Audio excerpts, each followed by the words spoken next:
இப்போ தாவரங்களில் உள்ள மலர்கள் வந்து அதோட நிறங்களுக்கு அதோட நேரங்களுக்கு ஏற்ற அதோட காலநிலை பொழுது ஏற்ற மாதிரி தான் வந்து மலரும். அது மாதிரி அந்தி சாயும் பொழுது அந்தி பொழுது வந்து விடிகிறதுக்கு முன்னாடி முற்பகல் பிற்பகல் அப்படிங்கும்போது அந்த இதில் வந்து எப்படி வந்து அந்த என்னென்ன பூக்கள் வந்து மலருது, என்னென்ன பூக்கள் வந்து அந்தி பொழுது சாய்ந்ததுக்கப்புறம் இதாகுது அப்படின்னு சொல்லி தான் நம்ம இந்த வீடியோவில் பார்க்க போகிறோம். நம்ம வீடியோக்குள்ளே போகிறதுக்கு முன்னாடி நம்மளோட சேனலை சப்ஸ்கிரைப் பண்ணாதவங்க நம்மளோட சேனலை சப்ஸ்கிரைப் பண்ணி வச்சுக்கோங்க. இது மாதிரி நிறைய விதமான சயின்டிஃபிக் இன்ஃபர்மேஷன்ஸ் வந்து நம்மளோட சேனலில் டே பை டே வந்து அப்டேட் பண்ணிட்டு இருக்கோம்.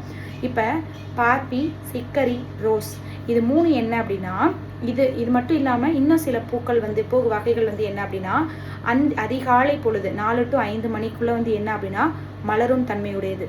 ஆனால் இதுக்கு ஆப்போசிட்டாக உள்ள பிரைம் ரோஸ் அப்படிங்கிறது வந்து என்ன அப்படின்னா பொழுது சாய்ஞ்சதுக்கப்புறம் மாலையில் வந்து மலரக்கூடிய தன்மை இருக்குமா, 5 முதல் 6 மணி அந்த இதில் வந்து. இது மாதிரி பகல்லையும் இரவுலையும் வந்து மாறி மாறி பூக்கிறதுக்கு வந்து பகலிரவு பூக்கள் அப்படின்னு சொல்லி அந்த இதை வந்து ஒரு இதாகவே நேம் வச்சு அழைக்கிறாங்க.